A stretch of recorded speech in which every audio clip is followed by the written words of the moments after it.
summit. Stand up, speak out, be seen. I am Janine Savient, my co-host Heather Alice Drake, who's behind the scenes. And with us today, we have Jacqueline Mitchell. Welcome to you, Jacqueline. Lovely to have you here. Hi, Janine. Hi, Heather. Thank you so much for having me. It's lovely. Wonderful.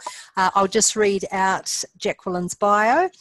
For the whole of my life, there was an awareness that we were more than just physical beings journeying through our lives, that the essence of us was underestimated, the value of the journey here amazing, wonderful, and incredibly valuable. It has been a journey of self-discovery, working in companionship with loving guides, teachers, loved ones in spirit, and the higher self.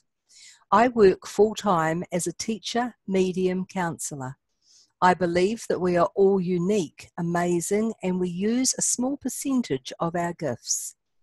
I believe that it is our right to be all we can be through our spiritual and intuitive being in conjunction with the physical experience.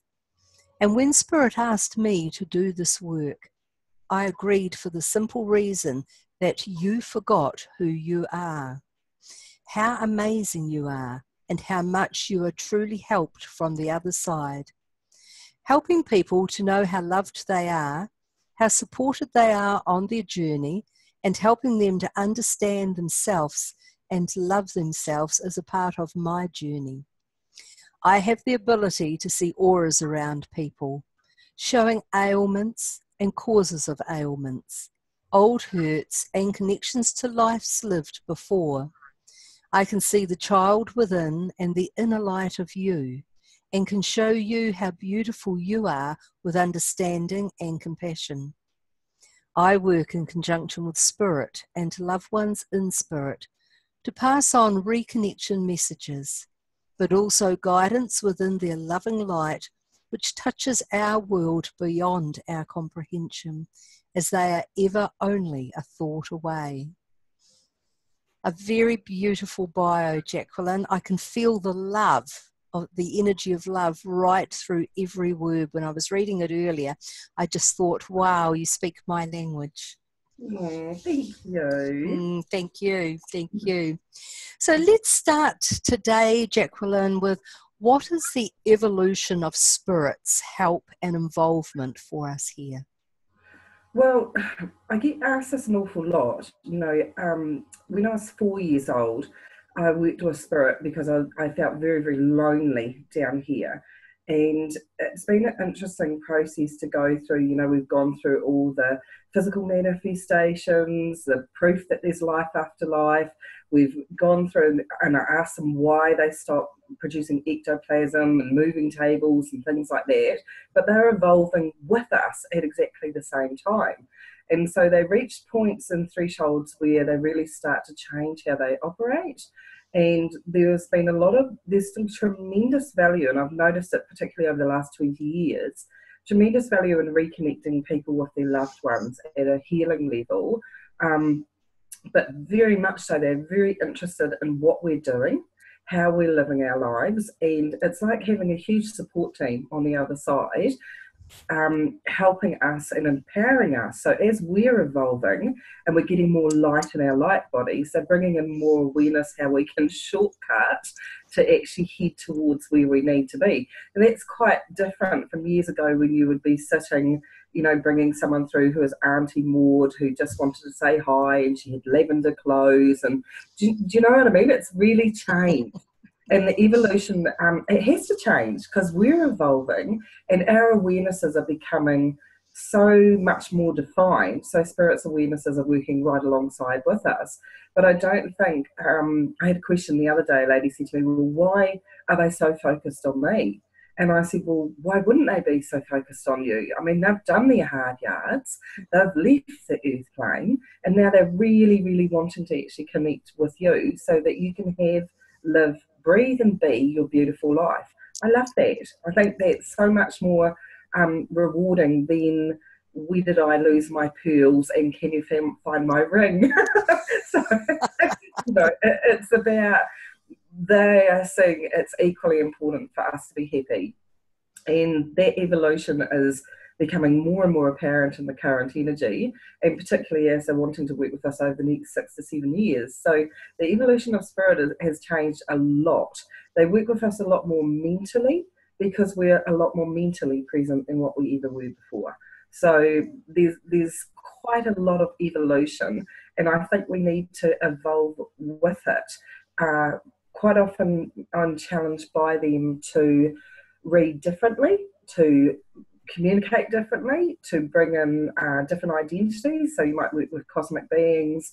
There's all sorts of thresholds that they're willing to work across now, rather than Aunt Betty bringing in her clothes, which is still amazingly valuable. It is valuable, but they're really, really focused, and we're more focused on having our beautiful lives as well. So I totally get that evolution, but I think it's important to remember that, because sometimes we can go and see a person and have an expectation of how they should turn up for us, when Spirit's got a completely different idea of what we need to actually look at. We do, human beings do denial wonderfully. Spirit doesn't give us that luxury. So that's pretty much the way that it works. So it's still evolving. It's always evolving. I think I actively encourage people to be open to that evolution, because if they have our best interests at heart, and we really do have our best interests at heart, then that's an empowerment phase for us as well. So they're really more focused on how we let go of some old hurts, previous life hurts, look for the patterns, the cycles, the continuity of stretching ourselves into the wonderful beings that we're heading towards. So it's a fantastic evolution. People don't generally like changing, bless them. We're like small children in the kindergarten down here, we seriously are. But it's also sometimes being confronted with our own selves is very scary. The evolution of spirit has come in as always being that support role, but now fundamentally wanting to walk with us and have us know that they're walking with us to actually move us forward as well. And I have to say I love that, because there's nothing better than on your worst crabby day to moan to somebody that you know is walking right beside you and still having that support. And the only thing that I really base it on is I spend an awful lot of time on the other side. One of my favourite places is what I call the receiving rooms, where we actually pass to, and the amount of parties that go on over there is unbelievable, as they go, woohoo, doesn't matter how bad your life was, there's a huge congratulations for what you've achieved. And I think that we don't have to race to get there, but we do have to understand that those people were with us the whole time. They were with us. Everyone's cheering you on. It's like having your own set of cheerleaders that are just really, really delighted with everything that you achieve. And there is incredible value in everything down here. And in that evolution, it's so important to realise that you're part of a bigger part. And I think we forget that. We get into degrees of isolation and we forget how supported we are. So I kind of like to remind people that you're not in this yourself. You've completely got an invisible team for most people, but they're there and they don't leave, and they are supporting you moving forward as well. So I'm loving this evolution of empowerment, and I'm loving Spirit's role with it as well. So it's important to realise it's there and it's changing with us as well. Yes, thank you. You know, one part of what you just spoke about is that that as we evolve, spirit is also evolving. You know, a lot of people's belief would be that in spirit we are as highly evolved as we could possibly be. So do you want to have a wee chat about that for a moment, Jacqueline, on how they evolve alongside us as we evolve? So we kind of move them up as we come up ourselves. Is that correct? It is, and there's a commonality that goes through. I mean, we agree with each other what we'll experience down here on the earth plane. So if the earth plane is a learning realm, which it is, and we come in through the veil and forget, so we can be fully present in all of our experiences, then the people that aided us or empowered us when they were down here, say you had a very, very difficult father or a very difficult mother, then 9 times out of 10 what's been happening lately is they're turning up with an apology, and it may be a long overdue apology or an unwanted apology, but part of their soul evolution on the other side is to take an opportunity to actually, it's not absolution, they're not resolving it by apologising, they are actually trying to help heal a wound that they helped you to learn about while you were down here. That is part of their soul evolution. And a really interesting thing happens because I can see auric fields on this plane and that plane. It's surprising how much clarity comes in their auric field as they loosen some of these fragmented bits that we've left with each other. So there's a distinct evolution pathway over there. And I think that in human terms, sometimes we have a tendency to like our labels and we quite like our categories that things fit in. However, there's a much, much bigger picture going on as well. And one of the things that Spirit have taught me right from the time that I was little, they said, you have to focus on the light of people. If you don't focus on the light that you can see on the inside of them, you will rapidly grow disillusioned with them. But on the other side, it isn't that we instantaneously go into the light and go, it's all fluffy bunnies. We do actually have more learning in conjunction with who we were involved with down here. That goes on continuously. So as we grow a little bit and we have one of those epiphany moments that, oh, you know, my mum had a really dreadful childhood herself, and I can see where she brought that energy in, and she didn't mean to because she was hurt, and I forgive her for that. Those epiphany moments enable an amazing amount of soul healing to go on the other side. So we're so interconnected, incredibly, and that soul evolution keeps happening as well. People do ask me, as we keep evolving, where do we keep evolving to? And I said, well, it's a continuous journey of discovery. So you don't ever die. You can turn up somewhere else. You can have a soul aspect over here working on something else. We're really huge. People don't realise how huge we are. You can jump across dimensions, but a part of it is the wonder of learning. That's the one thing that I've noticed, is whether you're incarnating as a seal, a fish, a human, whatever, you're learning. And that's that continuous cycle, because people can say, you know, we're trapped in the human matrix or we're trapped into karma, but we're actually evolving at an amazing light rate that is actually really empowering right across the whole board. So it doesn't stop in spirit. There's an evolution, and it seems to be equally choices over there of what we want to experience. So I explain it to people, if you could look at the human brain can't look at the whole spiritual awareness. It's a 300-foot long movie screen. What we can take in with our understanding is about that much, a very small amount. So collaboratively, we can add together to build the jigsaw puzzle piece of the big picture. But quite often, we're so focused on the little picture down here that we don't realise there's this evolving kind of energetic stream of understanding that is actually evolving within us, without us, around us, in spirit, out in the cosmos. It's amazing learning and evolving harmony. That's the best way I can describe it. So basically, that's what I go sneak over to the other side to actually watch, because I actually really love that feeling of, ooh, okay, I've had a bad day here, but they're also doing stuff over here. So it's a really, really lovely way of actually sneaking off, just to not feel so sometimes alone in the experiences that we are choosing to have down here as well. So distinctly evolutionary in this realm, distinctly evolutionary on the other realm as well. Thank you for that clarity. You said earlier that within your mediumship you are connecting with cosmic beings as well. And so what, in your knowing, is our correlation with the cosmic beings that you're connecting with now and bringing through in your readings with people? There's such a vested interest in our current reality or our earth realm as well. And I have a lot of groups that say to me, you know, are we the only ones out there? Is there only the spirit realm?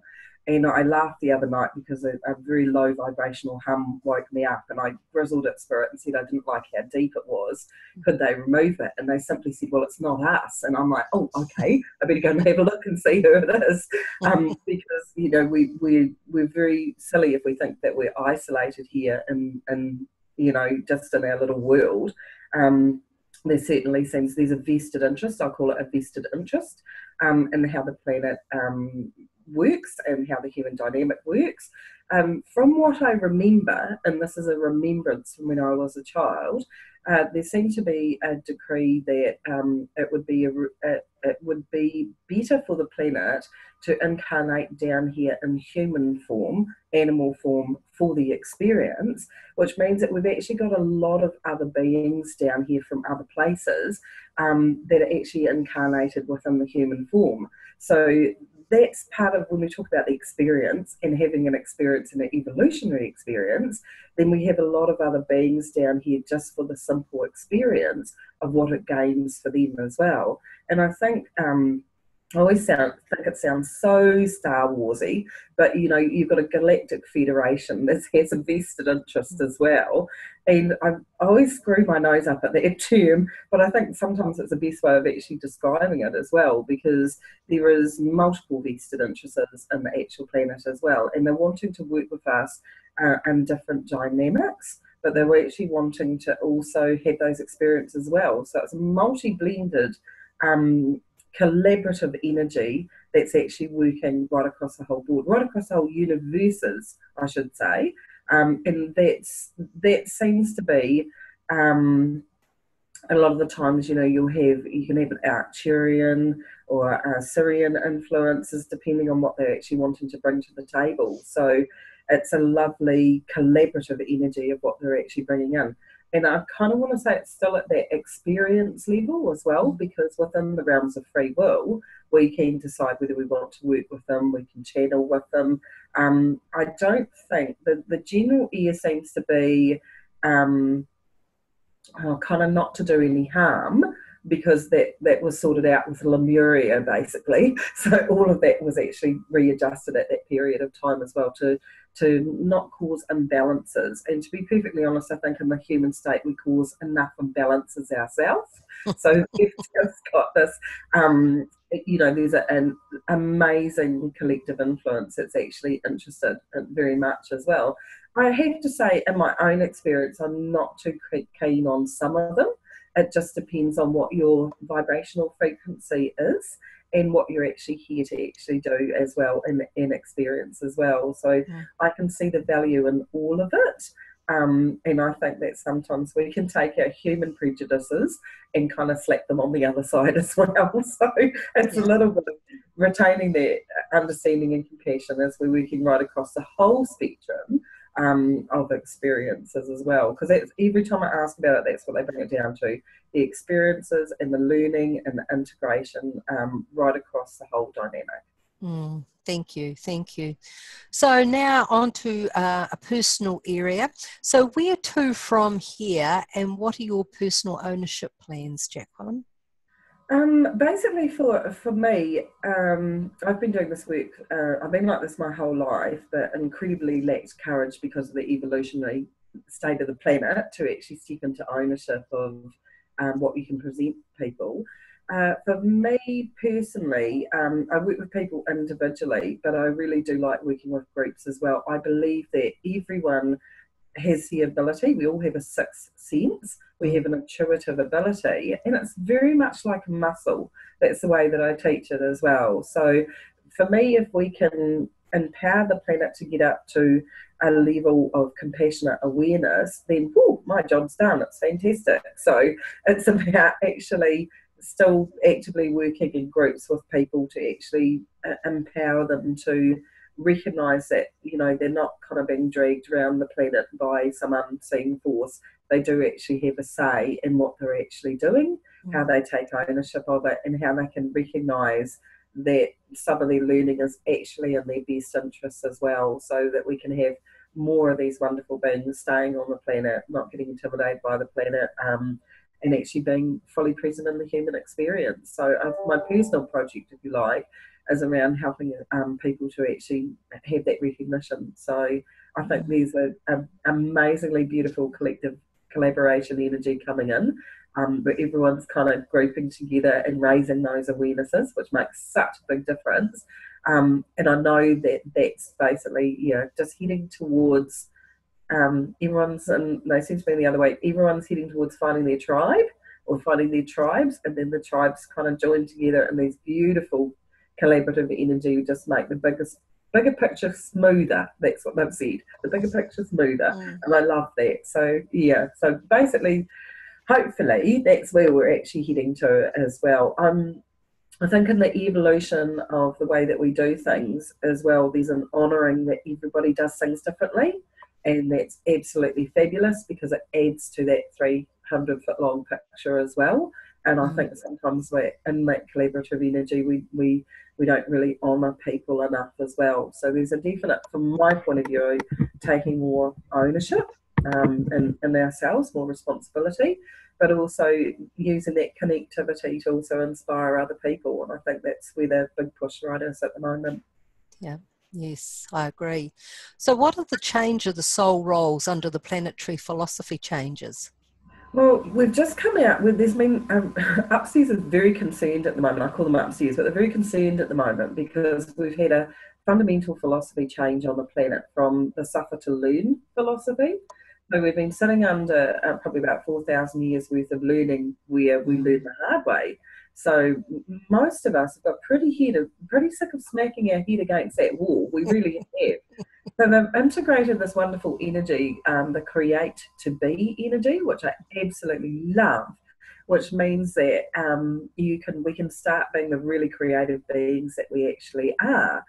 But because the philosophy has been over the planet for such a long period of time, we're actually struggling with the concept that we're allowed to have more say. And it's not that we didn't have more say before, we just had a tendency to like to learn the hard way. So in the evolution going forward, we're working actively over the next 6 to 7 years, because when I was 4, they showed me 2 Earths, and I thought there was another planet that was just like us. But they said you will evolve to 2 states of being on the Earth. You'll have those who want to move forward, and you'll have those that want to stay exactly where they are. Each of the roles are really, really important because they are balanced, but you will be tested at times with your choices on not which side, because it isn't about sides, but just how you actually want to evolve as well. So it's huge energy. But I was talking to one of the guides the other day, and he said, well, we're actually a little bit sad how many have gone, oh, thank goodness, but how many have gone, well, where's my suffering? Because that's what I'm really used to. So it is going to be very much going to be another big integration by the looks of things as well. And a heads up to all those gorgeous people that have actually said, phew, I'm really at a deep soul level gone, yes, I know I've had enough. They're very aware that they're actually moving forward for what they were actually doing as well. And it's a releasing of responsibilities, which actually serves all the soul groups, to be perfectly honest. But it's an awareness of how you're going to work within that actually goes forward as well. So it's not another big learning curve, but it kind of is, as we slowly release our need at times to sit within our suffering before we work it out. Absolutely. So why do we have guides, Jacqueline? I mean, apart from the fact that they're here to support us, what is the bigger picture with our guides? I think I call it the human frailty as well. So as we grow up in our lives, we have parents that actually tell us what to do, encourage us what to do, set the rules, set the philosophies, depending on how they were brought up as well. So we have an evolutionary track going forward where we're not actually encouraged, and it's not a flaw, it just happens. We're not actually encouraged to self-nurture. We're not actually encouraged to take responsibility for ourselves. We are to a degree, but we hit what I notice when I teach people is we hit a threshold of self-doubt.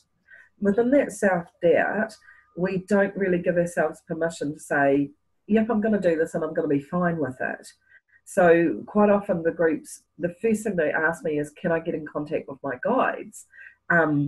Which is fine. And the second thing that I say to them is, that's fine, we'll do that, but they won't make decisions for you. And if they make decisions for you, then I'd be questioning who you're talking to, because this is very much about, we're still in free will. The guides that I work with are very philosophical. I prefer philosophical guides. They will always turn it around and say, well, actually, you're at the source of the whole situation, so therefore you have both the keys and the solution to find your way out. I think they're what I call the bounce board. You know, you can bounce things off them. They work in conjunction to try as much as they can to be that big brother, to be the big brother that's kind of looking after you, pointing out choices, raising awarenesses, those sort of things. And I'm sure that they're in place just simply because our lack of trust and understanding that, yes, you can talk to your higher self yourself. A lot of people go, well, who's telling my higher self what to do? Which is a little bit cringeworthy, because at the end of the day, that means we're still looking for the next person up, on the next person up, on the next person up, who's actually going to tell us what to do. And I think that's probably one of the hardest things about the realisation of why guides are around, is that innate lack of faith in ourselves that we've got this covered. I mean, we're from the source. How can we not have this covered? Sometimes our human programming and our insecurity is the things that make us seek the bigger picture person. Now, if there wasn't a bigger picture person there, I think sometimes I think we would flounder a little bit more than what we actually do. It's a security measure. I mean, this morning I was having a really grumpy morning, and I worked with a really huge angel called Alom. So I had I had stamped my feet and said, Alom, can I have a hug? And all light just appears all the way around me, and I just feel safe. And I have to say, they've been doing that with me since I was 4. It is my security blanket. I'll agree that. But boy, I like that security blanket as well, because I don't feel so alone sometimes in some of the choices that I'm making. I'm not asking for permission. I'm just asking for that lean in to go, yep, I've got this. That's all it is. And I think I personally like that about the guides. I do challenge people quite a bit, because and say, you know, you can ask your guides what they think. A good guide won't give you the answer, because the best teachers teach you where to look but don't give you the solution. So that's the way that I look at it. And if I think I've got my support crew of all my loved ones on the other side, and I've got the guides to bounce things off, I'm just saying, woohoo, this is fantastic. I might doubt myself, but at least I've got some other people to ping things off when I'm feeling really insecure. So for me, there's no have to. You don't have to work with your guides at all. The ones that I personally never see, are ones that can be with you through your whole life. They just look in the shadow to me. But they're the ones in a car accident where they'll say, stop right now. You get their voice, stop right now. And I think sometimes we just allocated that big brother for a period of time to help us feel safer. And that's the way that it is. And I think that's a human condition. Most of the time, it's the biggest thing I'm working with and trying to teach people is their self-doubts. And if I can say, hey, you got a big brother with you, they're like, oh, I'm good. And that's the way it works. Thank you. You said before that if you found out that guides were actually telling somebody what to do, you would question who that person was actually talking to. And that's a real concern, isn't it, Jacqueline, that at times energies can come through that say they are a name that we know well, and really it's not that energy at all that we're connecting with. Would you say? Absolutely, and I would say, you know, we can be incredibly naive. I mean, you're tapping into. I love my grandfather in spirit used to say to me, "Well, you're not going to open the front door and let a load of bikies come into your house, are you?" And I'm like, "Well, what's wrong with the bikies? Because there's some really good ones in there." But he said it's that symbolicness of, if you're opening a doorway to keep you safe, you know, to other worlds, then you do have to have mechanisms that actually empower you.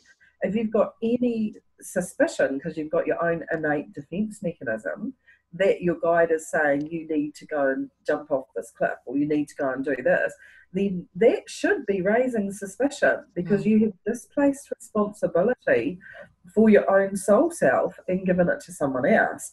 And I have always encourage in my groups, if we're doing an introduction to a guide, then I teach people that they must have a handover.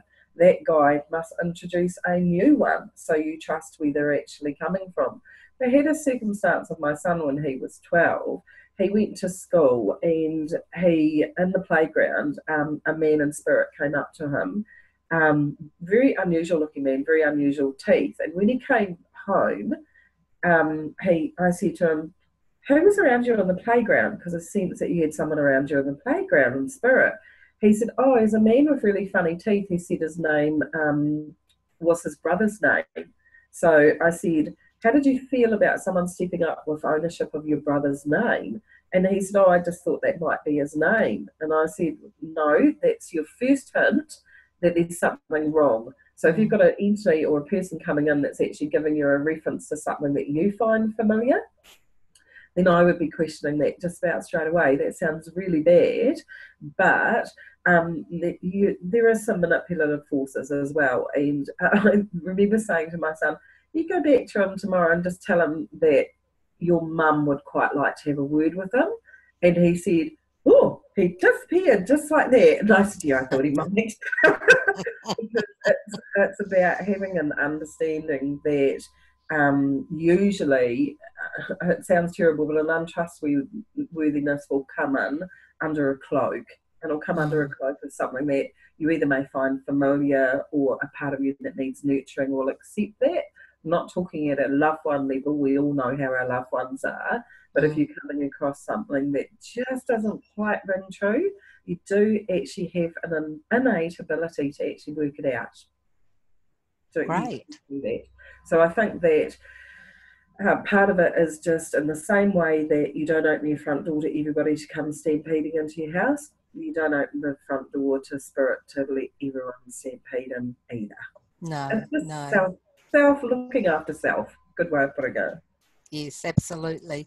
Absolutely. So when you work with people, Jacqueline, you work one-on-one and you do group work. Is that right?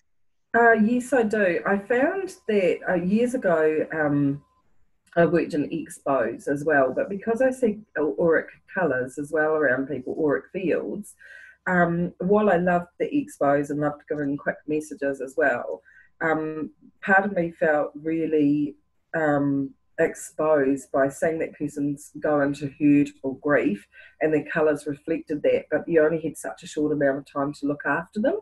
Now, I believe fundamentally in keeping people safe as possible. So when you're working with fragile bits of people, hurt people, and deep soul pain, if you like, then I prefer to work in a one-to-one environment where I can keep them as safe as possible, as stable as possible.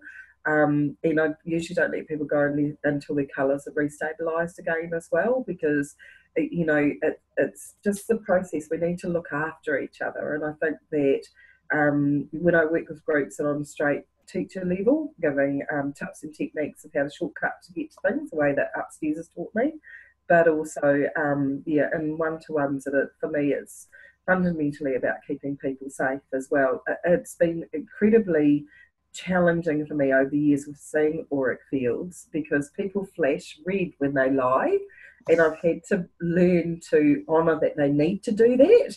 It has made, meet the teacher with my children very interesting, as they've gone, "Oh, your son's a lovely child." Yeah, no, get that. No, just be honest. Let's be honest.